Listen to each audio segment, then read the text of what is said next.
Okay, so you guys, I was trying to make a TikTok about how there's a certain trend going on. It's a stupid trend. And I don't usually do TikToks, but I want to start just doing like funny ass TikToks for the heck of it because I'm fucking funny when I get out of my head and stop thinking about people judging me. But I was trying to prove a freaking point that I do it. Every once in a while, I actually do start a live stream at the exact time that I schedule it. Like, more likely than not, I actually start it a minute or 2 minutes, or if I'm having technical difficulties, it might be like 15 minutes. God forbid.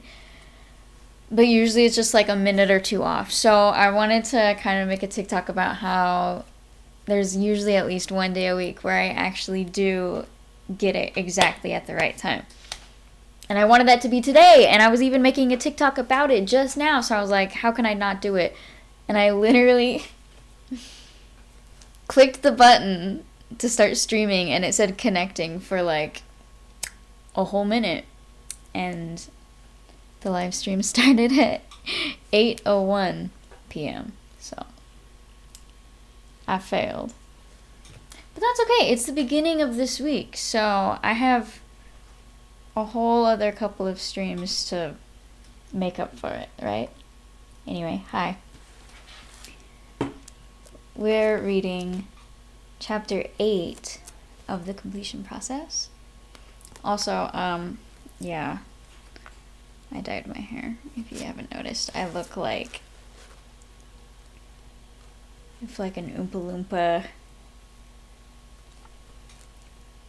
did the sideways tango with one of those like troll dolls.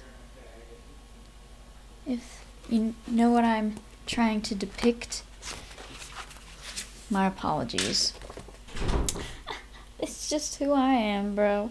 Let's get started. This is chapter 8, which is steps 14 through 18 of the actual completion process. This whole book is basically just giving you a down low of the entire process. So once we get over what the process is,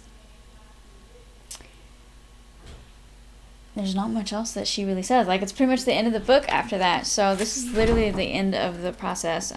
Steps 14 through 18. Completion and closing. Let's see. It's glitching a little bit. Just visually, right? Not audioly. I don't really care too much about the visuals, honestly.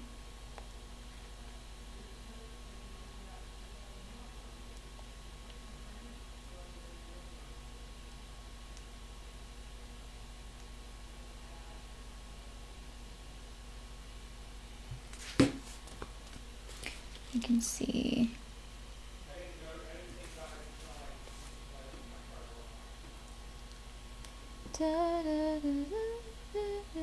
Just visually. Okay. It doesn't matter too much. We're just reading, so. Sorry, my friends, if the visuals aren't the best. They might get better throughout time, but if not, that's okay. Just close your beautiful eyes and let my disturbingly soothing voice take you on a journey.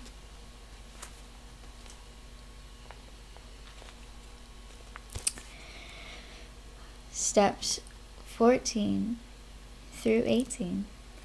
Completion and closing. All life naturally flows into the direction of healing. To heal is to come back into a state of wholeness. Trauma creates fractures within the self. In order to become whole once more, the parts of us that are essentially stuck in time and only able to communicate with us through triggers must be retrieved. We must visually bring those aspects of ourselves from the past into the present so that the totality of our consciousness and the totality of ourself is available to us. By intentionally integrating these fractured aspects of ourselves, we become whole. These last 5 steps in the process are described in detail in this chapter, explaining how to wrap up the process and return once again to conscious perspective. So I feel like this is actually my actual favorite part. I thought that the last chapter was going to go through because I was silly. I love the middle process, honestly, a lot, but this is probably, the ending of it is just such a overwhelmingly transforming experience. I can only speak from what I've been through myself, but every single time, even over the most minor things, it's been quite the shift. Highly recommend.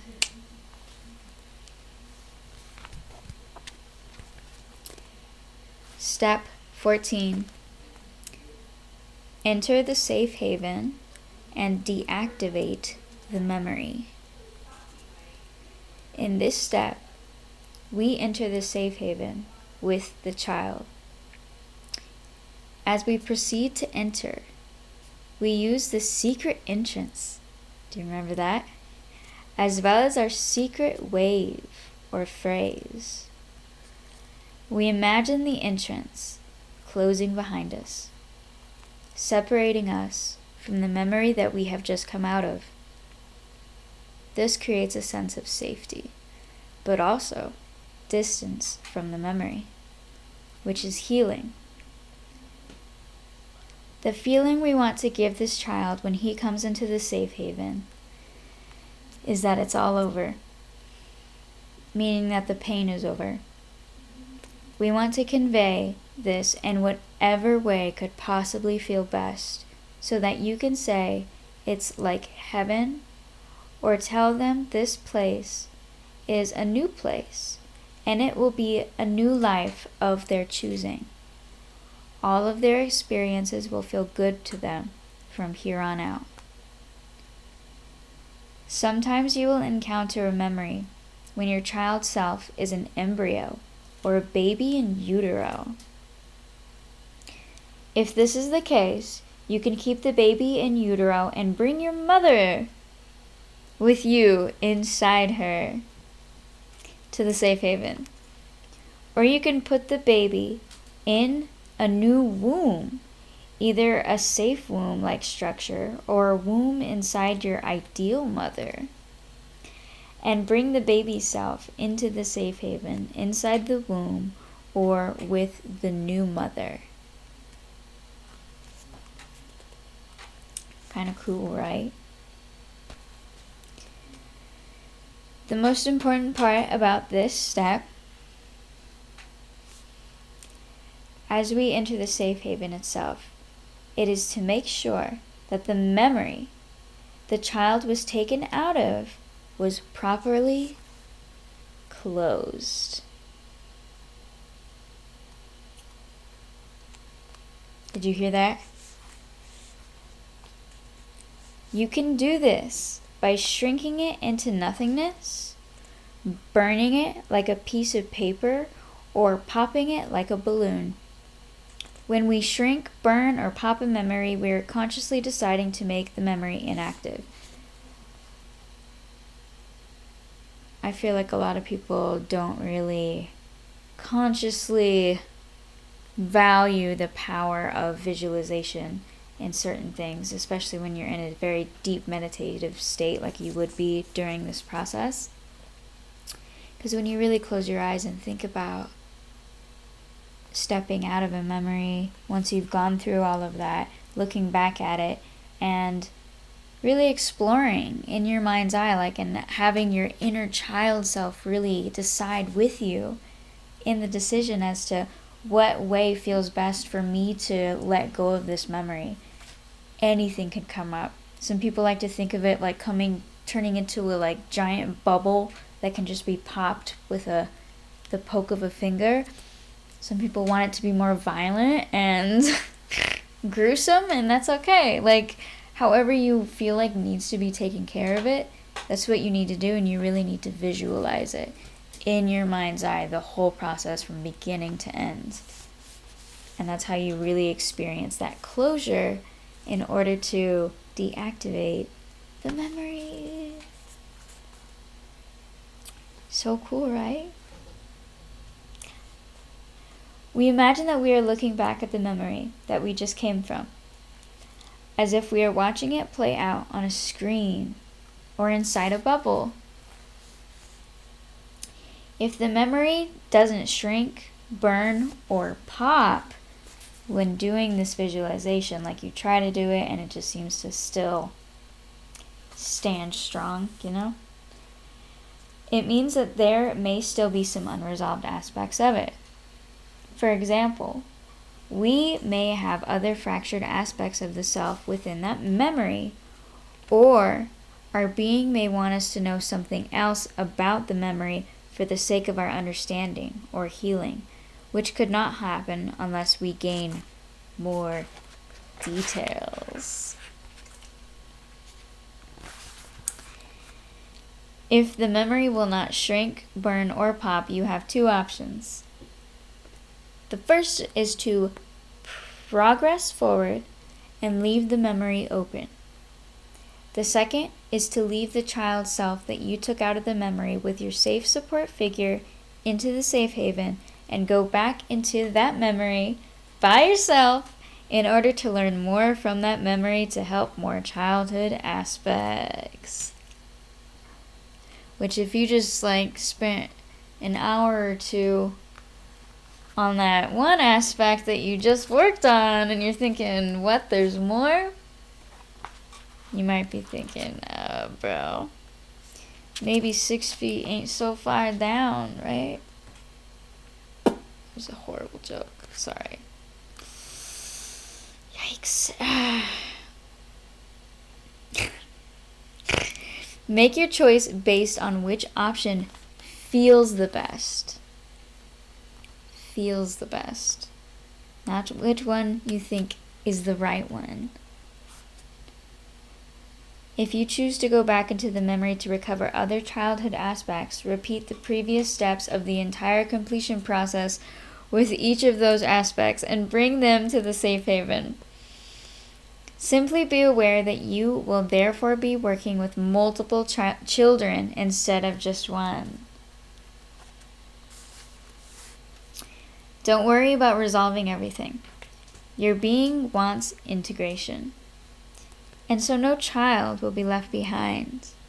If you don't integrate a certain child aspect today, he or she will be integrated at some other point. Step 15. Create purification and healing. I love this. I love this. Once you've re-entered the safe haven, the child is placed in the water.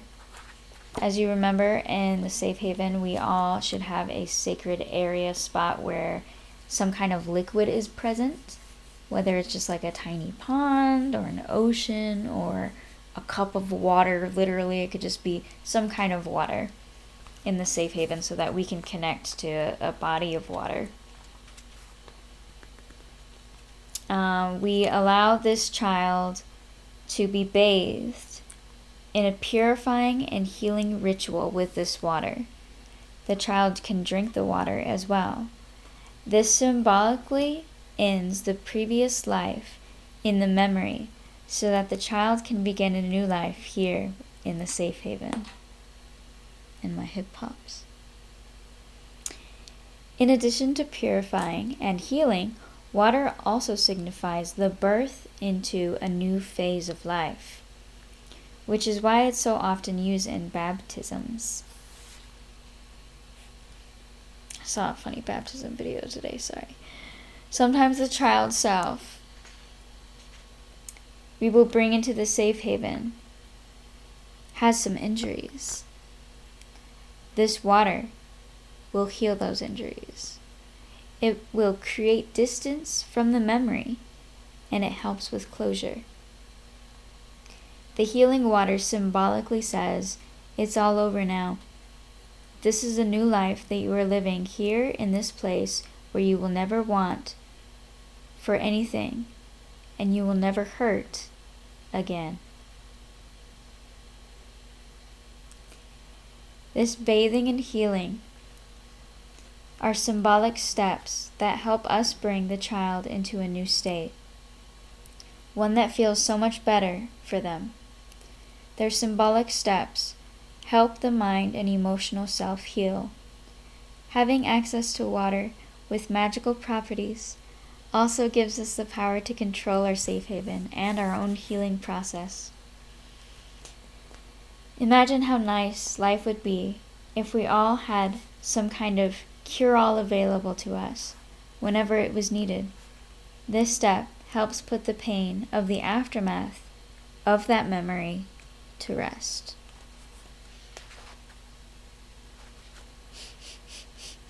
Step 16.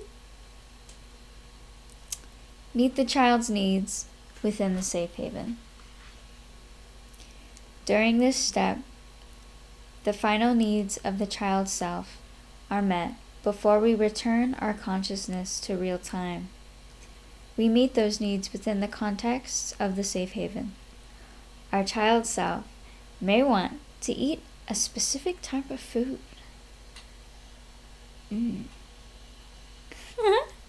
Our child's self may want a permanent playmate or a pet, such as a unicorn. Our child's self may want to lie down and go to sleep with a stuffed toy. Or our child may just want to be held by us while we are in the safe haven together, taking a big nap. This brings the feeling state of completion into resolution. This feeling is our indication that we are no longer mentally or emotionally stuck in the past. And can I just tell you, oh my God, like nothing compares to you. I need to stop. Nothing compares truly to that sensation of relief from just knowing that something has happened within you that made it to where that whole situation isn't even really going to bother you anymore. It doesn't, because you have a new way of thinking about it. And it's wild how quickly it shifts. Step 17. At this point, the child is given the choice to stay in the safe haven or to rejoin and merge with you into the adult perspective. If the child chooses to stay, lovingly embrace and support that choice. The child's self should never be forced to do anything that she does not want to do. Sometimes, the most healing thing for a child,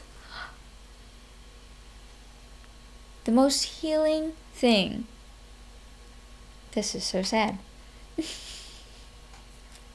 The most healing thing for a child is to just stay in the safe haven and to be allowed to experience a reality in which they do not suffer, in which all of their needs are constantly being met. I guess it's not really sad at all, actually. I don't know, it sounded sadder in my head when I read it, and then I was like, as I read it, I was like, not really.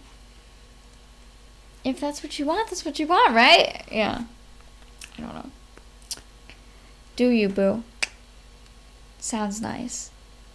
Very often, after experiencing healing, the child chooses to merge and agrees to join you in the now. Oh, talk about an experience leading up to another experience. The child merges with our adult perspective and becomes a part of us as if a puzzle piece has just gone right back into place. This is very much like a stream rejoining the river that it has branched off from. When this happens, the child self, in essence, grows up. During this step, it's common to feel the child self fast forwarding through development. Whoa! To become the age we are now as, whoa! He or she joins with us. I've never heard of that before, but that makes so much sense.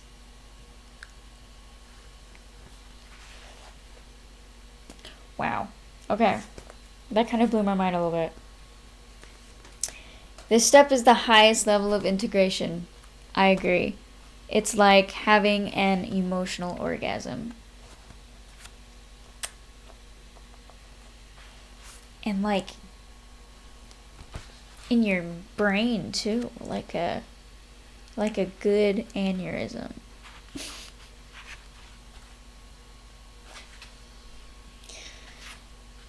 Okay.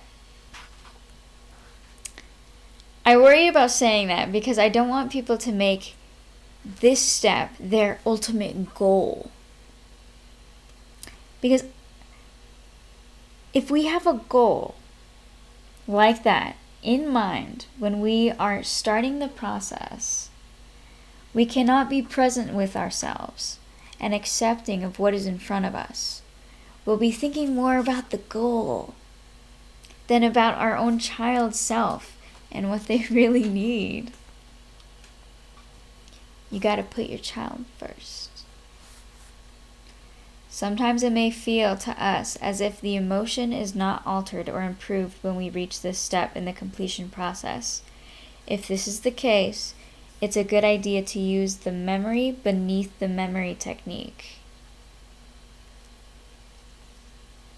I've never done this technique because I've never not wanted to merge right away after doing the process so far. To see if the emotion that is still present within the child might in fact stem from an event or an even earlier memory. So you basically just go back and really, once again, ask yourself deeply, when was the first time I really experienced this, and see if something else bubbles up. When I was doing it, oh my God, it was like I found out the core memory, like the super young memory, but I kept having a bunch of other memories from like times after that when it just triggered me, you know, like all of the events that kept manifesting because of that wound I had. And it was so distracting because there were just so many memories and I was trying to do the process, but I just like kept having more like memories coming up, and it was intense. Let me tell you. Anyway, how to deal with blending. If no earlier memory presents itself and we still feel that there is no improvement to our negative emotions, it may be that we have blended with our inner child rather than merged. Oh.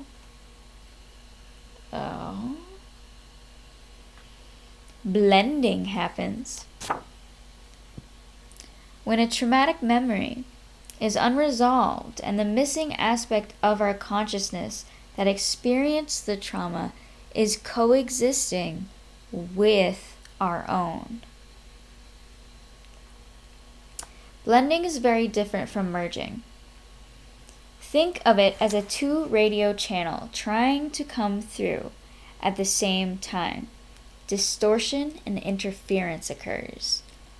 This is common when a memory is traumatic enough that you have a conscious wish to first re-experience the memory from a third-person perspective to maintain distance from it. For anyone concerned about blending, this is the solution. She just gives it straight up. I love this bitch. We may wish to add a large mesh net for the safe haven. And imagine walking through the net. The net will move through us and catch any inner child that we are partially and unconsciously blended with. We can then collect the child in our arms and ask the child if he or she needs to show us a memory. If the child says yes, we let them show us that memory. And if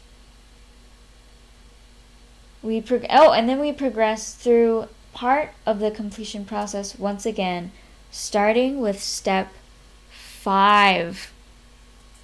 You gotta go way back to step 5, homie. Have fun. See ya. Remember, it's up to you whether we feel ready to experience the memory in first-person perspective. Because that's what we do, right? When you're having some kind of traumatic event and you're re-experiencing it, you really don't even really experiencing it from your own perspective. It's like from somebody watching it happen. Because to actually experience it from your eyes is like, no, right? The only way out is through. Okay. If not, we can simply remain our adult self through the duration of this process. If so, we can choose to merge into first-person perspective and re-experience the memory before removing our consciousness from the child's perspective. Then go back to the adult perspective and proceed with the remainder of the completion process. If the child says no to needing to show us a memory, we progress through the completion process starting at step 13, but adding emotional understanding and validation to the process of helping the child move forward to a space where integration can occur. Hip hop. Sometimes, with emotions like grief, no earlier memory actually exists. It's simply that the emotion needs to be allowed to be felt and then processed by your adult self within the now. When this is the case, the inner child will usually want to be held within the safe haven and have your loving presence while he or she just simply feels the way that they feel. It's such a beautiful,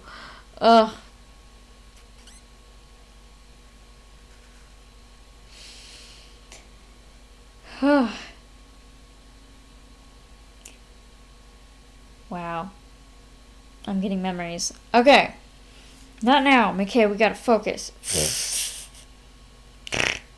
The child may be in a positive state, but you will return to real-time consciousness and have the feeling still present with you. In this case, the emotion needs to be processed and integrated slowly. Instead of feeling like something has gone wrong, remind yourself that to rush a process is to disapprove of it. It could be profoundly healing and integrating to give the emotion permission to stay. Can you imagine? If that's what it needs, this can lead to integration in and of itself. Let your being readjust to the aspects of yourself that you have recovered, as well as the sometimes difficult realizations that might come along with it. This process is a bit like reattaching a severed limb. Yay! Some reattachment surgeries will be easier and quicker than others. And there is always a period of readjustments. to what has been recovered. Even if the child decides to stay within the safe haven, we have integrated a huge amount of the consciousness associated with that split off self. We have also altered the vibration of the split off self and thus the causation. Improving the vibration of the split off self in any way alters our overall vibration. This makes us a match to improved experiences.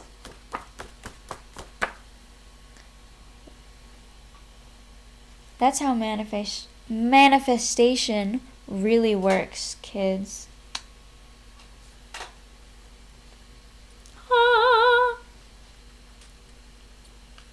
Those affirmations don't get you that far. Oh my god, stop, McKay. You're horrible.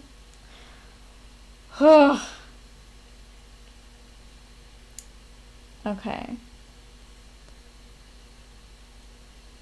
Where were we? Wait, where? Oh, we didn't even do step 18 yet. Step 17 was long. Holy shit, okay. Step 18. It's returning to conscious perspective. Oh, okay, so yeah, the last step is obviously like coming out of the visualization. Because you're not going to be in that state forever. We are exiting the safe haven, taking a few deep breaths as we bring our consciousness back to our perspective in real time. We take time to gently acclimate to our surroundings and the new level of integration and presence that we feel. Bro, we need to be present with the way we feel when we come out of this process. Like, don't have plans. Don't think you're gonna like do this process and then like get dressed up to go to work or get your hair done. Like, you want to make sure that you have scheduled some time ahead for you to just like rest and cry and laugh like a crazy person and sit and sleep. And yeah, highly recommend that you do that. It's different every time though, so you never know, but it's always good to be safe.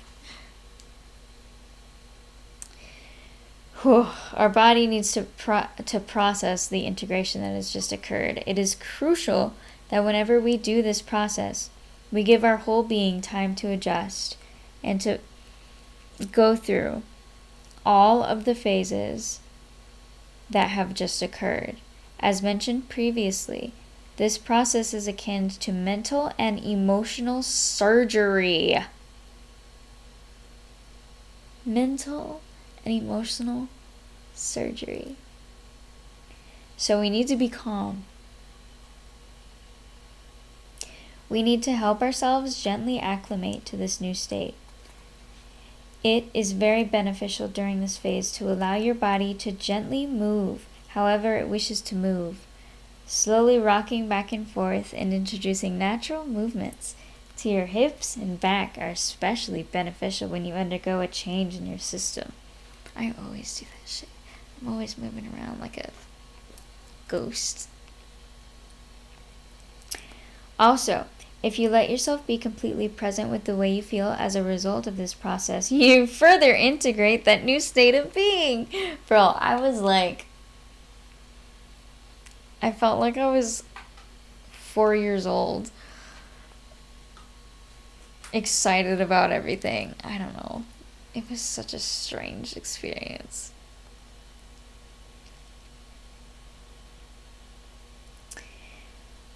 When we come back to full consciousness after this process, usually everything feels completely different. It will feel as if you're experiencing the now for the very first time. That's exactly, yes. Everything feels more real. Your physical environment looks sharp. and crisp. You begin to feel like you're really here. You feel raw. But being raw and being here finally feels okay. You experience the now as a nice place that is calm and much more peaceful internally. There's no hurry or rush. You may even feel as if your beliefs or troubling thoughts have been suspended. Though this may be disorienting, you will feel a brand new kind of clarity, peace. Amazing insights and new levels of self-awareness that were previously beyond our reach may come in at this time. We may feel the need to mentally process what has just happened, and we may need to share our new insights and knowledge.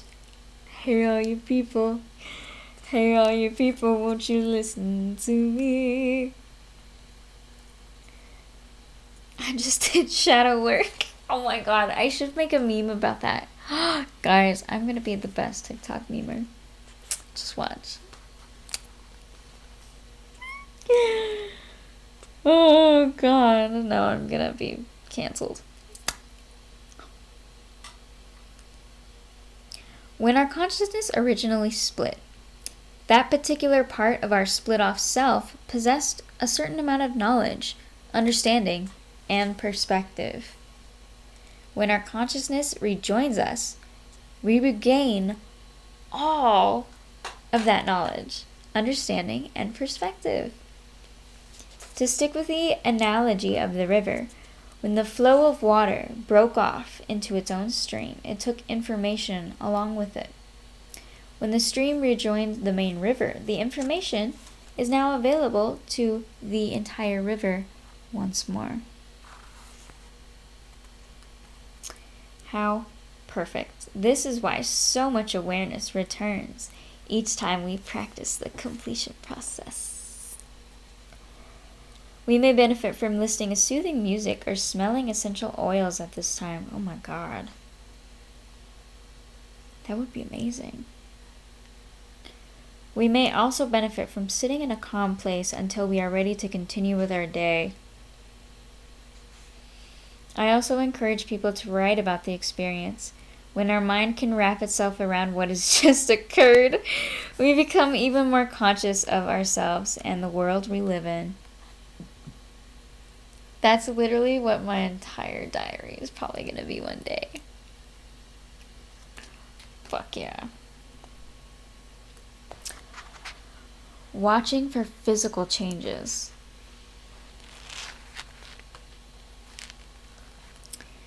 Physical changes occur naturally as a result of you vibrating higher. Your vibration becoming altered from doing the completion process. Many aspects of your life were a result of a painful past experience. When you time travel or go back in time and change the causation, it naturally alters aspects of your current life. Guys, it's literally fucking time travel. And nobody's talking about it. Ugh. I'm peeved. Literally, I need to make another meme about that. Damn it. For example, you may have experienced your father being chronically unavailable to you. So in your adult life, you attract unavailable men as a reflection of that wound. If you go back into the memories where your dad was unavailable and allow yourself to heal within that memory, you might find that you are no longer even attracted to those unavailable men. Crazy how that works. Or you might decide to leave your husband who is emotionally unavailable. Or you might find ways to meet your own emotional needs. Physical changes to our lives also naturally flow suit when we mentally and emotionally change. We will make different choices. We will do different things. We'll attract different people. And we will not have the same reaction that we had before. Allowing these physical changes from your integration to occur in the hours, days, weeks, and months to follow. Anything that you accomplish while engaging in the completion process serves to improve your overall vibration. Improving your vibration even a little bit improves what you are a match to experiencing in your own conscious awareness and life. Wow. As long as our intention is to use this process to heal and to integrate, we can't mess up or fail this process. There's no need to force yourself to become whole any more than you have to force a cut on your hand to heal. I have a cut on my hand. Integration is a natural process, and all forces in the universe are on your side, working with or without your compliance. So take a deep breath and know with certainty you're not going to get this wrong. In closing this section, I ask you to think about this reintegration process as if climbing Mount Everest. You can reach the top. If you stop at base camp during one experience with the completion process, you will be taken back to that base camp the next time so you can try again to reach the summit. The view from the summit is so ineffably beautiful. Did I just say beautifully? Ineffably beautifully? Ooh. Ineffably beautiful. My advice is to keep integrating because the view is worth it. And so are you. If nothing ever works to help you feel better, including the completion process, do me a favor. Let's do this. Close your eyes for a few moments.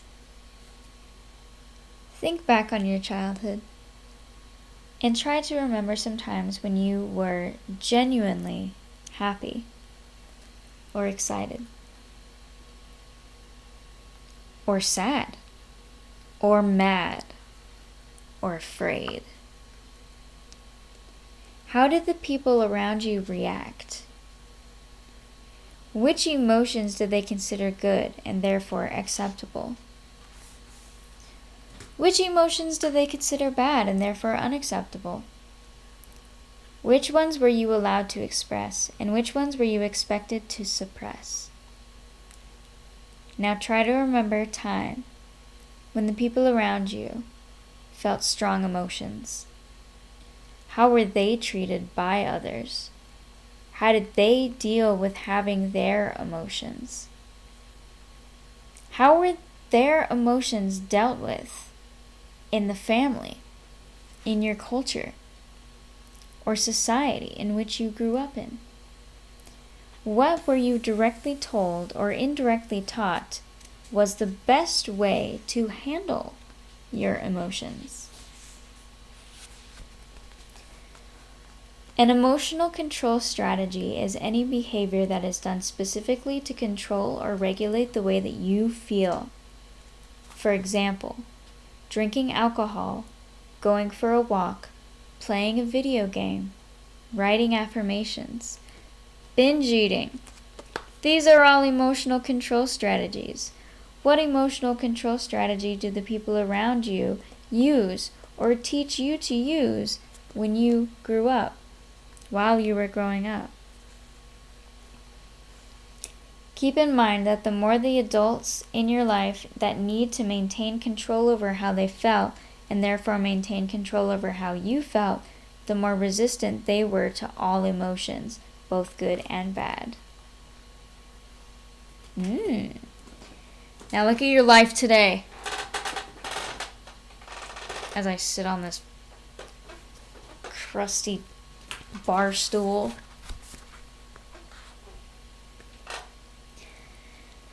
What ideas what ideas or control strategies are you still using that are a perfect reflection of the way that you were consciously or subconsciously programmed to deal with emotions growing up? Based on your past, what did you decide was the meaning of the anger or sadness or fear? Is it tempting to think that an objective truth that certain emotions are bad and some are good based on the level of discomfort we feel? But when we realize that our judgment about the goodness or badness of an emotion has to do entirely with how we are socialized, it is possible for us to be taught that an emotion such as excitement is bad because it will lead to disappointment, or an emotion such as sadness that is good because we have been raised in a culture that sees sadness as a beautiful thing or an indication of real love. The way we've been socialized to see specific emotions determines our relationship to them, thus far, our overall experience with them. It is normal to want to feel good. The basic survival instinct is to shy away from pain and to move towards pleasure. This is not in and of itself a problem. This instinct does not inherently cause suffering. Suffering is caused when instead of going towards pleasure, we are running away from the pain. This is what we have done with emotions. I want you to imagine that then in the back of your head, there's a control switch. Like a light switch on a wall. Except instead of a light and dark, this control switch controls good and bad. This switch is designed to be triggered whenever you encounter something that you have judged as bad. If you register something as bad, you naturally, automatically register it as being a threat. So when this switch goes on, because it thinks that you're encountering something bad, your body responds to it like a threat by going into fight or flight. You tried to either escape from fight with that thing, escape from or fight with that thing. Escaping from something and or fighting with something is nothing more than an attempt to control it. Control yourself or control the course of events. The thoughts we think about the emotions we are having cause us to immediately add emotion to emotion. And this is like adding kerosene to a fire that is already blazing. No matter what we do to feel better, nothing works. For example, let's say growing up, when you expressed anxiety, your parent turned to you in an exasperated manner and said, "Stop being such a fraidy cat. There's no reason to act like this. Come on now." You would have gotten the message that anxiety is bad. What's worse, that if you feel it, there's gotta be something wrong with you. In the future, if you ever feel anxious from that point forward, your control switch will turn on because you have been conditioned to see something inside of you, your own internal anxiety, as something bad within you. You'll start to fear yourself because you'll feel like something is wrong with you for feeling anxiety, and therefore you will feel anxiety about feeling anxiety. This is the way to panic disorder valley.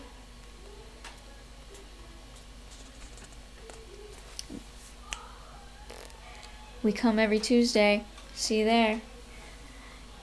That way, the only way to know your emotional control switch has turned on is that you will start to feel very bad or feel bad about feeling good. If you're feeling angry about feeling depressed, or anxious when feeling anxious, or guilty for feeling happy, or afraid about feeling anger, or sad about feeling depressed, this is sometimes called a second-hand emotion. You will also immediately revert to all the emotional control strategies that are linked to that control switch, such as drinking alcohol, reading a book,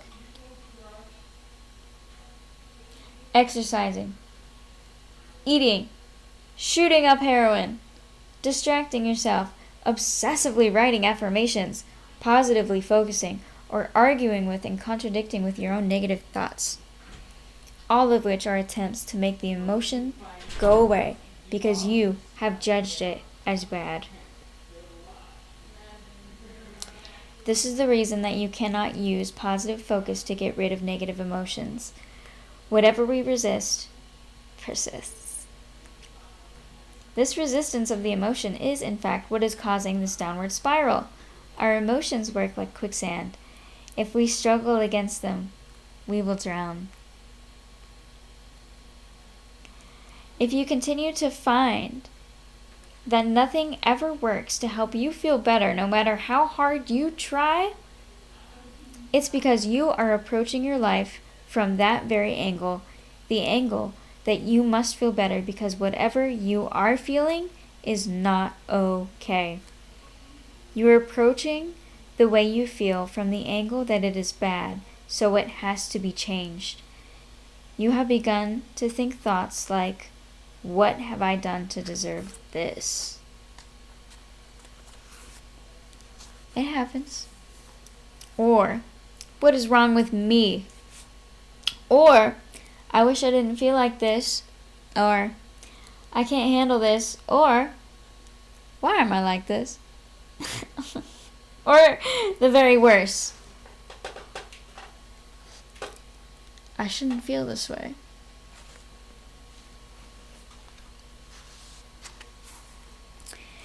Sometimes, people will try the completion process and report that it doesn't work or make them feel any better.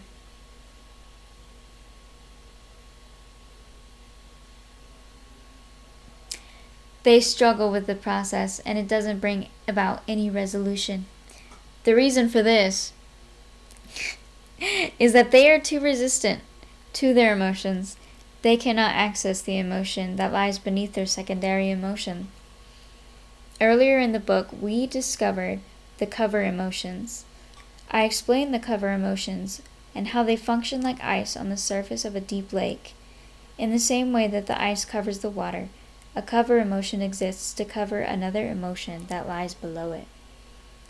Ice on a lake prevents you from falling through and into the deep water, and in the same way, the cover emotion is preventing you from sinking and feeling the deep, deep emotion that it is designed to cover.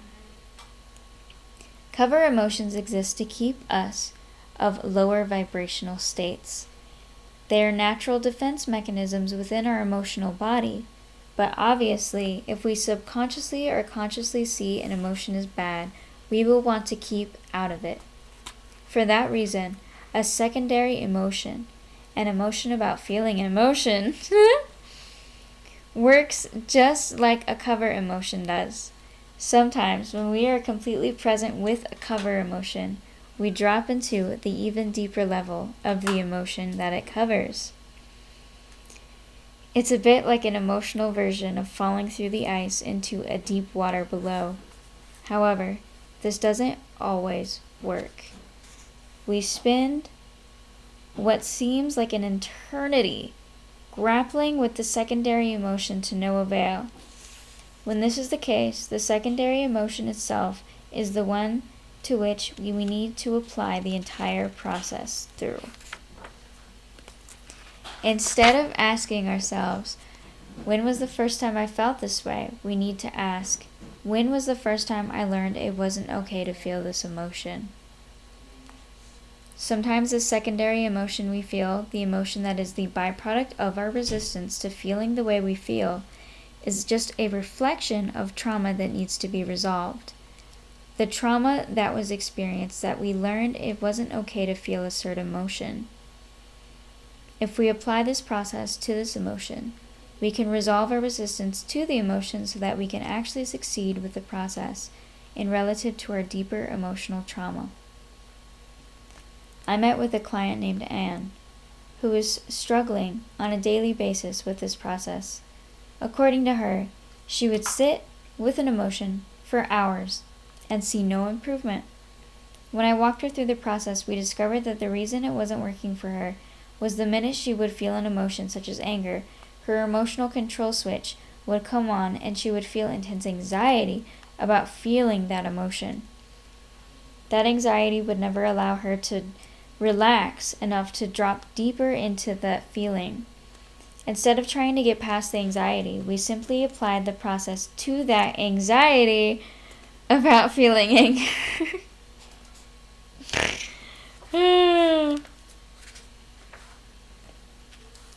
The memory that came up for resolution was from when she was a toddler and angry at her sister. She pushed her sister away as a result of that anger. Her mother shamed her and put her in a timeout. At that age, this experience was traumatic enough that she decided that anger was not okay. The feeling of anger in her adult life essentially became the trigger for the traumatic memory. As a result of feeling anger, she would relive the anxiety of being shamed and separated from her family as punishment. At first, her adult self could not tell her child self that feeling anger was okay. She had to bring the image of me into the memory with her and see me telling both her and her adult self and her child self that it was okay to be angry. She had me enable her inner child in this memory to smash plates and scream, and she had me lecture her mother about dealing with her children's anger. Essentially, by dealing with that memory, we make it okay for them to feel that anger. When she found out that after resolving the trauma and how she felt, she could now drop into her anger when she felt it in adult life and create a resolution from the trauma that was linked to it. The completion process began to work for her. What's more, she realized that the reason nothing ever worked to make her feel better was that she was not okay with feeling anything that she deemed as negative. Her reason for doing various kinds of self-healing processes, including the completion process, was to try to control the way that she felt. She realized that her emotions were not inherently good or bad. Those were judgments about her emotions. She noticed that within those tides, they came and went in response to things that she thought or said or did or encountered in the world. Her emotions were simply a part of her.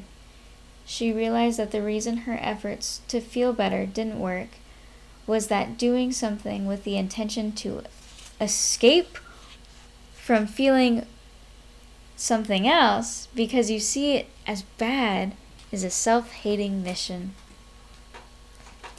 Painful emotions become chronic, as in nothing you ever do will make it feel better. Only if your emotional control switch is flipped on and you resist the emotion you feel. This is entirely different from temporary discomfort and long-term suffering. That being said, even though you, like me, have adopted the completion process as a way to feel better, it is my hope that your own process brings you to the point where feeling better is no longer even your goal. It is my hope that your new goal is to develop a beautiful, rich, and positive relationship with feeling in and of itself, no matter what emotion it is that you happen to be feeling. Hallelujah, hallelujah. And then it says part 3, the reconciliation, which kind of just goes over, you know what, like certain stories from her clients and experiences that she's had with her clients.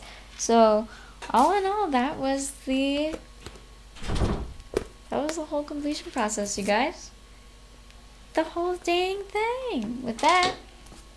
But I do want to read those stories. Next week we can read that, and then we can move on to an entirely new book. Maybe I'll do some kind of poll on my Instagram or something so you guys can narrow it down to the top 3 books we can read next time. Maybe? It's really exciting. I love that this was the first book that we did. There's nothing else I'd rather do, honestly. So thank you guys for being here with me. I appreciate your presence and your time. I look crazy. That's okay. I am. I'm very, very sleepy, so I'm going to brush my teeth and go to bed now. But I hope you have a lovely rest of your evening.